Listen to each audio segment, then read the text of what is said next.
circa. Putting in work. Now, back to Steiny and Guru on 95.7 The Game. All righty, today's the day. Warriors Summit starts at 4 o'clock, Fremont Bank in Fremont. If you're not going, we'll have it all on YouTube. All 6 hosts talking about the Golden State Warriors and the state of the franchise. What do you think it is right now? How are you feeling about the state of the franchise?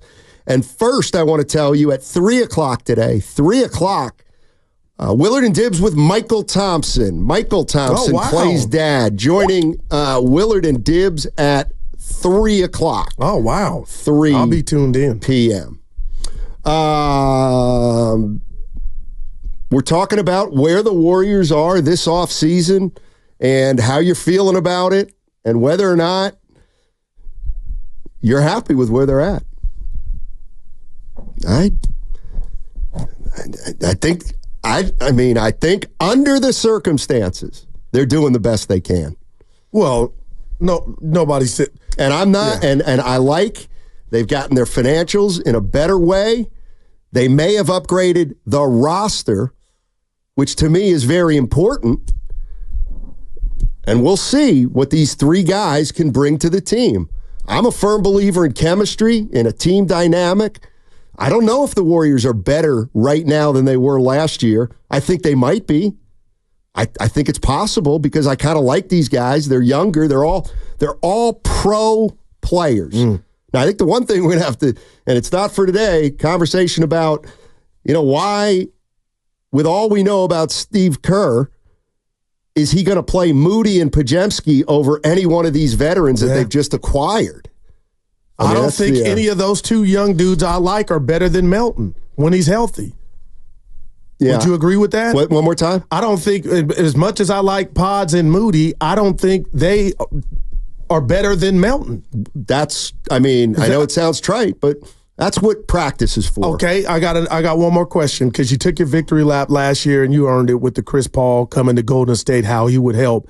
Can I just quickly ask you, what are they losing? What are they losing when Chris Paul is not on this team? That's a great question. It feels like nothing, but I know that can't be right. That's how I feel, but that's not fair to Chris, and he did himself well here. I mean, to me, was he good? He was fine. Did he impact winning? Not really. No. I don't think he impacted winning. I don't think anybody did when you don't make the playoffs. Klay? Let's go to Mark in San Francisco. Hey, Mark, how you doing, man?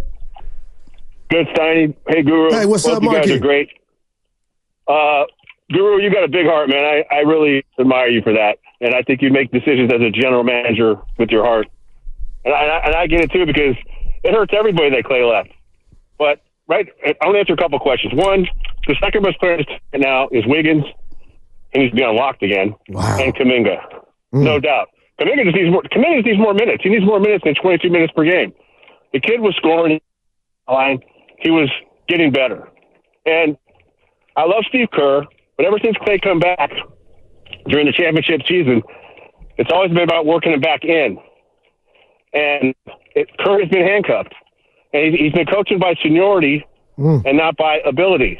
And ability, I love Klay, but defensively, this team right now, as is, without even a 7-footer they got. Watch from Boston College. Go watch him on YouTube. I like that kid. But Kerr's been handcuffed. At the end of games, and I'm retired, I can say this, oftentimes he would put the lineup in the AARP lineup. He put the old guys in. And defensively, they just couldn't transition. One thing Kuminga does that's really good, he's one of the best closeout guys in the whole league. He alters a lot of shots. The guy's a beast. We have beasts. And they picked up a couple beasts. But defensively, they're going to be way better. And I think that we have the tools to pick up the offense that Klay, we're going to be missing with Klay gone. So thanks, Mark. So does Kerr, I should have asked him, Steiny, become a better coach? Because, and I alluded to this earlier, because there is no Klay Thompson worrying about his feelings? Because when they benched him, it kind of went away, but it was there. Yeah, I think that there's a chance that Steve Kerr did feel pressure that he had to play Klay Thompson. I do. There's one, and I'm not sure. Oh, I kind of like this one, the 408. I'm not sure I'm happy with where they're at, but I'm happy with what Dunleavy has done. So that would be the 3 moves around the edges with Melton. Well, I think saying bye-bye to Klay. Well, I think there's some things you can be happy about. I mean, listen. Not getting anything for Chris Paul hurt me. I would put that on Mike's ledger. Steiny, he got that. He gave him that extension, don't you? But we believe to make something happen and get a player. He didn't give him an extension. No, when Chris Paul said, you know what, I'll delay my decision.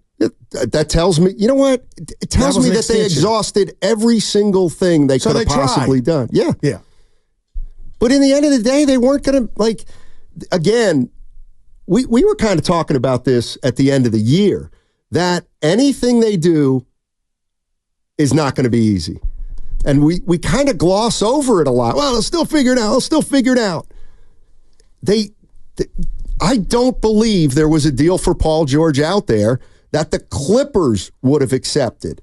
We had 2 teams trying to make a deal, and neither of them wanted to go into the second apron. And yet, if you flip-flop Kuminga and Paul George, then both teams would have had to make the same decision they were going to be making on their guys anyway about having to pay them or not, knowing that if they do pay them, they're handcuffed again. So I really don't believe that they had a deal for Paul George. Was it close? Maybe. I don't know if it was close or not, but I don't think at the end of the day the Clippers they would rather have Paul George walk for nothing than get a player that they knew they would have to pay, but they weren't certain on. Or everybody has an ego, and so do these owners. And I think Joe Lacob, depending on who you trust, Steiny, I think there's a lot of hate for him and what he's done and what he's spent. Do you think Ballmer was his pride was in the way of I'm not going to breathe life into that franchise. I think they're down. I'm not sending Paul George, nor am I going to help them get Paul George. And maybe the Warriors thought, I'm not bailing out the fossil Clippers and giving them our best young player so that they can claw their way out because they've got old guys who ain't winning it either. Maybe. Let's go to Austin in San Francisco. Austin. Hey, I just want to say this, man. I don't like where they at. We got rid of Klay, and then we got Buddy. Yeah, another shooter, but we still lacking in defense with that. I blame this all on Draymond Green of him being selfish. Look, he cost us the finals. KD's gone. He cost us Jordan Poole, who's supposed to be right behind Stephen Curry. You know, the hate on Poole that he had, man, because he was taking a little shine from Curry. Man, that's crazy. He was athletic and a better defender than Curry. We just had to have more patience with that. We should let Draymond Green walk when he said he wanted to go to the Grizzlies. That man is selfish for that. Now Klay that gone, and he took that money. Wasn't not supposed to take that money. That's supposed to go to Klay. I take Klay knees over Draymond knees. He's deteriorating hella fast. That's all I got. Good stuff, Austin. Appreciate the call. Oh, the list is getting long. I mean, look, the other thing that I think we got to acknowledge is, and I don't know if it's half the fans, but I think it's split in half. Sorry, but half the fans are pissed that Draymond got paid and Klay didn't. Oh, there's no doubt. There's no doubt about it. And whether you think that's pitting a player against each other, I don't care. It's split the fan base. And that's what Draymond Green does. He splits the fan base.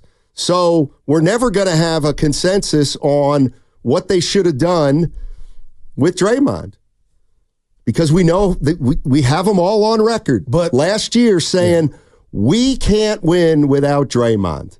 And they never said that about Klay Thompson. A lot of what we're talking about is stuff that has gone on behind closed doors we weren't privy to. But what we've all watched is Draymond's transgressions on a national stage. And when you talk about the Durant, did he cost him Durant? I'm not mad if you think that, Austin. The Jordan Poole, you ruined him. And now we find out he probably socked him because you knew he was going to get paid before you thought. So you were looking at Jordan Poole's face like it was money he was taken from you. That's the stuff of how does that behavior get rewarded. Well, you guys are all looking at last offseason, paying Draymond last offseason. Now everybody says it's easy. Oh, that was a mistake. Paying Draymond Green. And you're the same people who 2 years before said, well, we can't go anywhere without Draymond. They have to do it. It's a great move. Yeah, I've never been on that boat. Skinny Bob in El Granada. Our guy. What's up, Skinny? Hey, it's a great day out here. Yeah. And talk to you guys. Hey, as far as Klay, in my opinion, I watch 99% of the games on TV, and Klay going to Dallas, as far as I'm concerned, I'm not losing any sleep over it. And Draymond is a problem, and I think we improved the team a lot. I'm looking forward to next season, and I enjoy watching the young teams coming up, and I think we got a young roster, and I'll be enjoying those games. And basically, the biggest problem in basketball with all these guys is the big money. But big money is big money. So a lot of people need money, but big money is a problem. That's my thoughts. What do you guys think? Oh, man, good to hear from you, Skinny Bob. 650, Dre's more of a team player than Klay. They're both about the same. Klay, they're like every other NBA player. No better, no worse. Klay has no TKO of teammates. Right, but he's a sulker. Still, that TKO of teammates. So nothing. Klay's a better teammate than Draymond. Klay has no TKOs on his record. Right. Yeah. Not just a push, a knockout. That's crazy. I can't move on. I'm sorry. People say, Steiny, you know, the fan base has had enough. It's all of good. What? Draymond. What have they had enough Draymond of? Getting rewarded. And then you wonder where they're at. I don't think everybody has. I don't think everybody's had enough. Selling your soul to that dude, man. I mean, they hitched their wagon to a dude that has done everything under the sun. Right, but let's not act like for 10 of 12 years, 95% of the fan base was on board with what the team was doing and how they were handling him. Well, how do you prove that? We saw when he got into it with Kevin Durant, the fans were blaming him that was the reason Durant didn't stay. Yeah, and half the fans were saying it wasn't. And then half the fans didn't like every night him yelling at the refs or yelling at the coaches to challenge stuff. Like, that was getting old. It is old. To some. They're still out there. He's still got fans. To the organization, you got me. You're right. He's still got fans out there in the Bay Area. It sounds like. 888-957-95. Oh, I know what I wanted to hear. Sarah Todd, Deseret News, was talking about Lauri Markkanen. She covers the Utah Jazz. Here's how she answered the question of how likely it is that Markkanen just gets moved, just gets traded. What has surprised me the last couple of years with the Jazz is that when the new ownership came in, Ryan Smith bought the team from the Miller family, and he grew up a Jazz fan. And so I thought he was going to be a little bit too fanboy to actually kind of make the moves the Jazz needed to do. Donovan Mitchell, Rudy Gobert team had run its course. It was obvious from the outside that that wasn't going to make it happen. That wasn't going to do it. And I was worried that, frankly, he wouldn't have the balls to blow it up. And then he did. He handed the reins over to Danny Ainge and Justin Zanuck, and he said, do what you got to do. And so I think that the belief that Ryan Smith has in the Danny Ainge, Justin Zanuck running of the team, at this point, nothing would surprise me. I don't necessarily think that it's about frugality. I think it's a real deep sense of what is going to give us the best long-term future, and they will pull the trigger if it means so. All right, that's Sarah Todd. I want to hear one more thing. Okay. What are you going to get for Markkanen?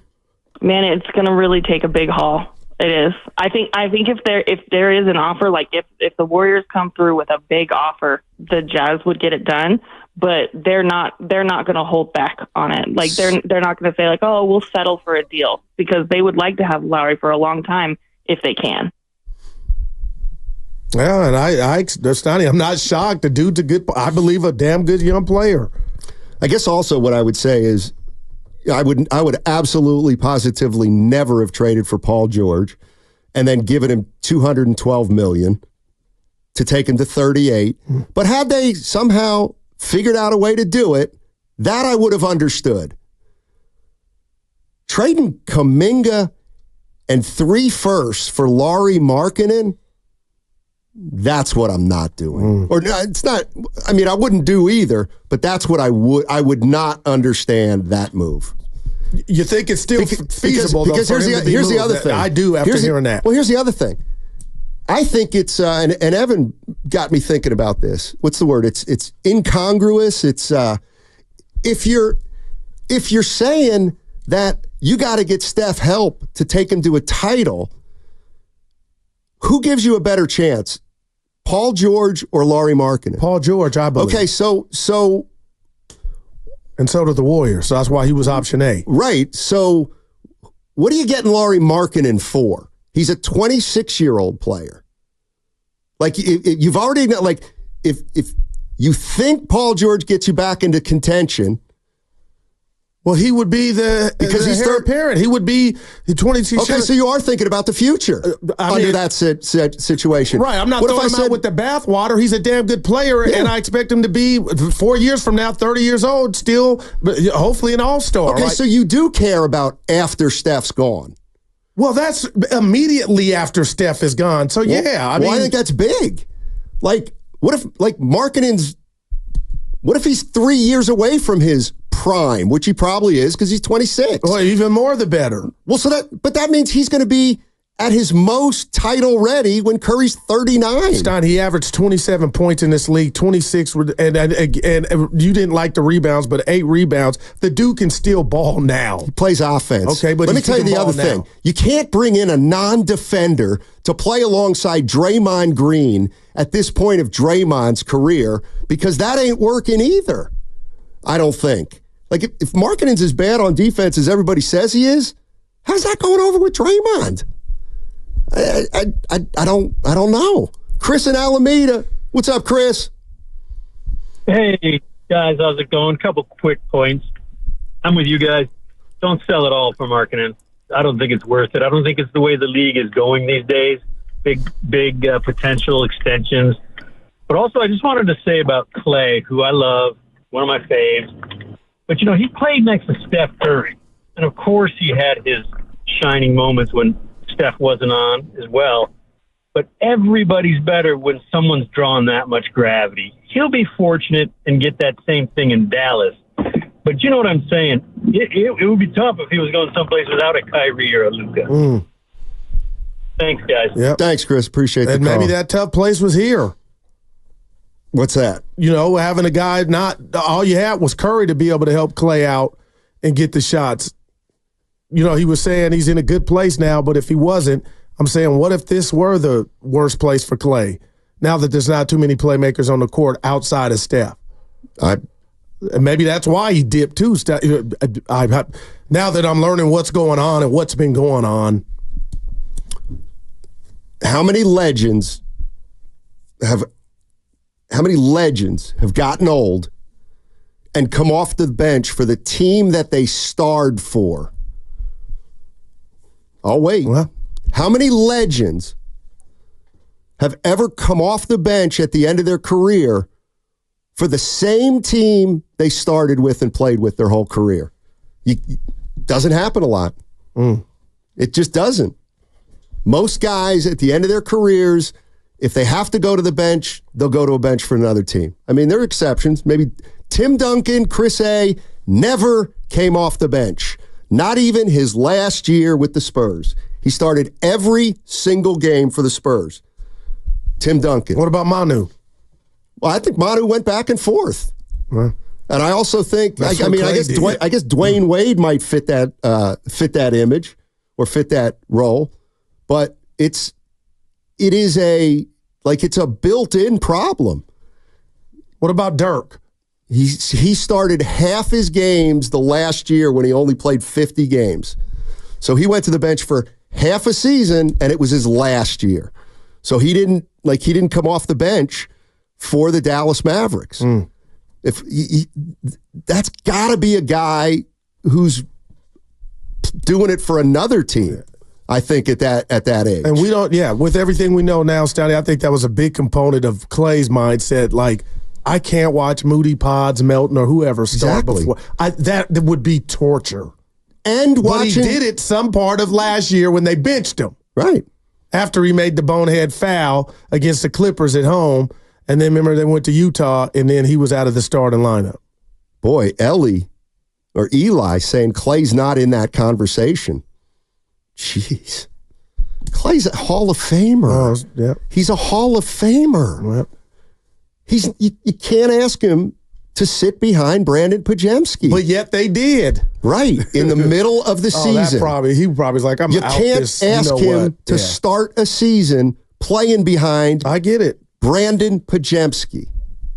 This is a good point from the 510, but that goes both ways. Klay also pulled gravity for Curry, too. It was the Splash Brothers, plural. It's from Terry in Oakland. Yeah. Hey. Yeah. I tell you what, is this fair? And I've been doing a lot of thinking while I was off. Joe Lacob gave him, the nickname was Joey Light Years. And I remember our last show, Steiny, you said he inherited Steph Curry. But aren't we finding out right now, or even last year, this is when we find out when you you use that Joey Light Years credit card? No. Because now this is what we're talking. Like, this is when we find out if you're light years ahead. No, I don't think so. Okay, why are you saying Because it's impossible, Goo. They're trying to embark on something impossible. They're not at ground zero. They're below ground. That's where their salary cap situation is. That's where the age of their core roster is. Like, Mike Dunleavy was not. He didn't just get to take over a team so you're saying that he was in a no-win situation? Yes! They're in a no-win situation. Well, he said trades are hard. With every single decision. The trades are... Every single decision is no-win, and every single decision, because of where they're at, is risky one way or the other. Like, I wouldn't have signed Draymond Green. I wouldn't have. But they chose to because they felt they absolutely, positively needed him if they were going to go for a fifth championship. And I think in the course of the year, cooler heads in the Warriors front office realized we ain't winning another championship with this core. We can't. I mean, well, we can't control one of our main guys. That ain't going to help. Well, I mean, that's the deal you made for the 4 rings. All right. Like, you can't, Draymond helped you get 4 rings. Now he's older, and he's a menace. I mean, menace is a little too strong probably, but he's not a great teammate. Nah, I wouldn't say that either. I don't know what I'd say about Draymond Green. I do think that there's something to, he's going to have a bigger spotlight on him right now than he's ever had. But he's won. He's already won. And let's be honest. Think about that. That spotlight wasn't brighter last year in year 1 of the contract you got? No, because Klay was here. Because Klay was here. Clay's not here next year. It's just going to be Draymond. And the other reality that we got to realize with Draymond Green, and let's be honest, we all think it's possible because we've seen it before. How is Draymond Green going to be on a team that doesn't win if that's what ends up happening? You're going to have Draymond Green under contract for 3 more years, and you're not winning. If that in fact happens. I mean, hey, anybody still out there think that was a good deal they made for Draymond Green? But Steiny, if they're light years ahead, shouldn't they be able to figure it out? No, well, they're not light years ahead. There's nothing to figure out. And the game was different. The rules were different when he made that comment, or that comment came out. Name me a team that's ever, and you'll probably be able to give me you're losing a generational player.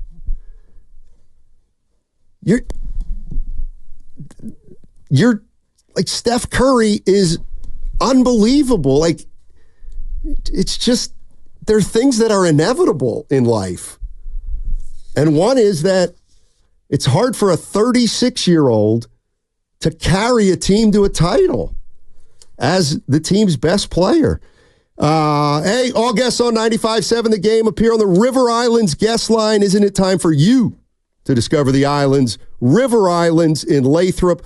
Also, download the Odyssey app directly from our QR code on both YouTube and Twitch. Brought to you by First NorCal Credit Union. For a low-rate auto line, apply online or just ask for First NorCal financing at the dealer. PXG East Bay has a treat for all you golfers out there. If you've been wanting to swing PXG's incredible golf clubs, now's the time.